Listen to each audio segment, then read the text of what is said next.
What is going on, y'all? Welcome back to my YouTube channel. Here in today's video, I will be discussing why I believe Jaden Hardy is the biggest steal from the 2022 NBA draft. Getting him in the second round for the Mavericks was massive, all depending on what they do with Jalen Brunson, which is still up in the air. A lot of people have reported that Brunson's locked to re-sign with the Mavs, but I'm not so sure about that, especially after them trading two future second round picks, a 2024 and a 2028 pick to get the 37th pick, where they took Jaden Hardy, who can immediately have a great impact on this team. He's a true scoring guard. Uh, in the G League, I think he hurt his stock a little bit. Going to college, I think, would have been much better for him. And if he would have went to college, I believe we would have seen him as a lottery pick. And a ton of people would have loved to get him. Like I said, big scoring guard, can do it all, play some defense, assists, scores, does everything. Jaden Hardy, very good, considered a shooting guard, but has good handles, can play, carry the ball, and average 3.5 assists in the G League. So definitely a guy that can really play both. I would say combo guard, but definitely more of a shooting guard. Kind of compares to Bradley Beal, which is, I saw a great comparison. That's who I would compare him to. And I also saw Buddy Hield, which I think he's a little bit more skilled than Buddy Hield is. But that's to be seen what he does in the NBA. In the G League this past season, he averaged 19.8 points, 4.4 rebounds, 3.5 assists, 1.3 steals in 24 games. His 19.8 points per game led the G League Ignite team in scoring last season, and he scored double figures in each of his last 8 games, including a season best 31 points on January 28th. So he improved as a scorer as the season went on. And I'm going to get into strengths and weaknesses later in the video, but I think shot selection also improved as the season went on. Early on, it seemed like he was forcing way more. But like I said, I'll get more into that later in the video as I put the highlights up here shortly.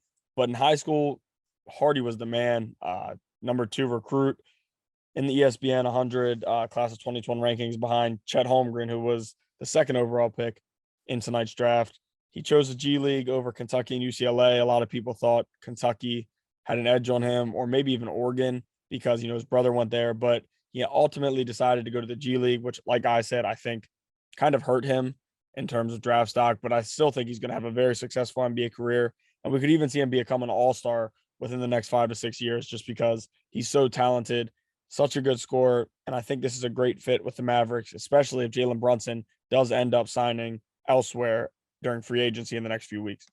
Now, before I put the highlights up here, in high school, like I was just saying, Hardy was just so good, so tough. He was a guy like nobody wanted to play against just because he was he was a dog, score with ease. As a junior in high school, averaged 30.4 points, 9.1 rebounds, 8.4 assists per game, and earned Nevada Gatorade Player of the Year and the Las Vegas Review Journal Boys Athlete of the Year honors. Senior year got cut because of COVID, which was upsetting because he could have killed it, done even better as a senior, with one more year of experience. But he still received McDonald's All-American and Jordan Brand Classic and the Nike Team USA Hoop Summit awards. So he had all those accolades, even with, the season not going. So clearly a lot of people higher up in high school basketball rankings were high on him and really expected him to be what he has been. Like I was saying, averaging the most points in G League Ignite team, which was a team that was pretty stacked with talent. We saw guys get drafted from that team tonight. Dyson Daniels, Marjon Beauchamp, and then, like I said, Michael Foster signed an undrafted free agent contract. And in the future, we'll see a ton of G League Ignite guys kind of make the spark and get drafted high up. Jalen Green, Jonathan Kuminga, and Isaiah Todd were the first in 2021 in last year's draft. They were the first guys to do it, really, because of the new rules or whatever. But now I think in the future, we'll see more and more guys do that. Scoot Henderson is there now. He'll be a high pick next year for sure. I really expect the G League Ignite to continue to make big splashes on literally top 25, top 20 recruits in the future. Now to his highlights and to talk about, his strengths and weaknesses and a little bit more about, his being drafted at 37. Jaden Hardy is a true scorer, like I noted before, handles the ball well, gets to the bucket with ease, he's a tough finisher, can play above the rim, and is a great free throw shooter. That's all what I've listed as his strengths. But more on what I haven't touched on yet, the way he gets out in transition and goes to the bucket and tries to finish is just insane. A guy of his size really shouldn't be able to do what he can do. Kind of not as much, but kind of shows some Russell Westbrook type plays, in transition, finishing above the rim, dunking on defenders, having a dog mentality when going to the bucket. Definitely not soft at all. And that's stands out about him. And that's why I think he'll fit in well with the Mavs. Guys like Luca, Dorian Finney-Smith, all those guys, have the same kind of mindset and act the same way, play tough, gritty players, and I think that'll fit in really well with Jason Kidd and that coaching staff. Like I said, I honestly think he could come in and average 8-9 points a game as long as Jalen Brunson doesn't resign. If Jalen Brunson does resign, it'll be difficult. I really don't know what the role will be early on, but I definitely think that the Mavericks traded for this pick with Jaden Hardy having a big piece of this Mavs team in the future.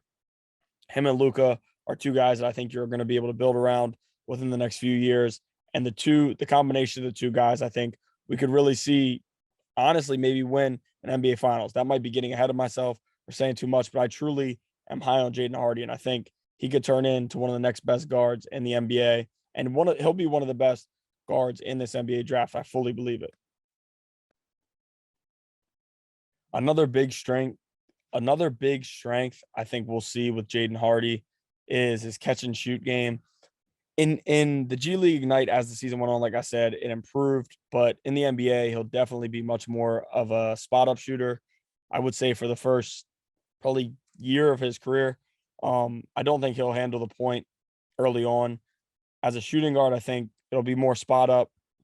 He can shoot off the dribble, he can score off the dribble, but I think early on we'll see him do more spot up shooting. Like I said, Jalen Brunson is still up in the air to me. I'm not exactly sure what's going to happen. If I had to say right now, I would say he's going back to the Mavericks. And if that does happen, Jalen Brunson and Jaden Hardy, like I said, Jaden Hardy is not a point guard. He's a shooting guard, but he's a shooting guard who can handle the ball well and really could convert to a point guard later in his career if that's what the Mavs intend to do. So it'll all depend really on what Jalen Brunson's situation is, I think, for what Jaden Hardy will do in his rookie season. If Jalen Brunson comes back, I think we see a little bit less of Jaden Hardy, which would still be fair to them, trading 2 later for second round picks to get a guy like this. Definitely a high ceiling guy, but really not a risk. Second round picks usually aren't risks in the NBA. And a lot of times we see guys who don't even touch the court in the NBA as second round picks. Jaden Hardy will definitely touch a court. And I think it'll be a big piece of the Mavs roster in the next few years, like I said. But to go to his weaknesses, he definitely has a few. Trying to play hero ball a little bit too much, I think, and forcing shots is his biggest weakness.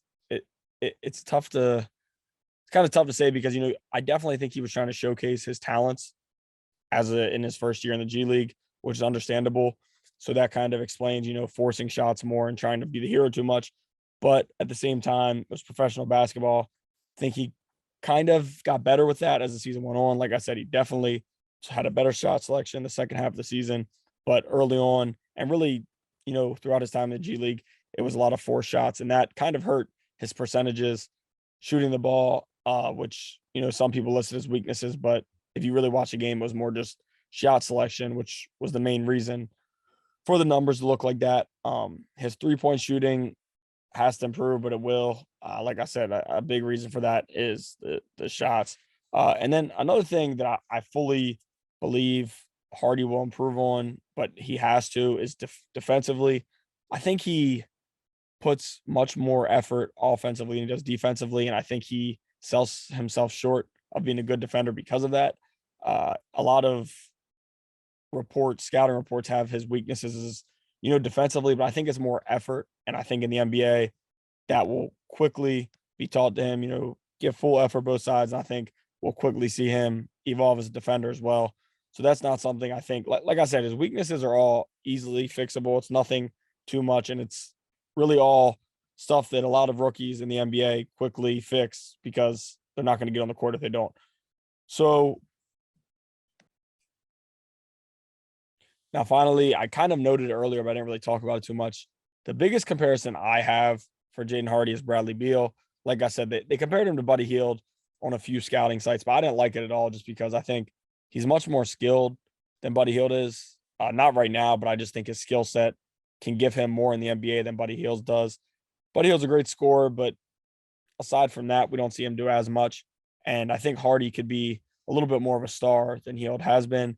That's why, like I said, I love the Bradley Beal comparison to shooting guards who can score at will with the ball in their hands. Both of them turn the ball over a little bit, but I mean, that comes with basketball. I think Jaden Hardy will be a star in the NBA. He's going to be a guy to watch out for. Like I said, a lot of people probably think I'm way overdoing it, but he is the steal of the 2022 NBA draft, in my opinion. And I think we'll see that with the Mavericks within the next few years.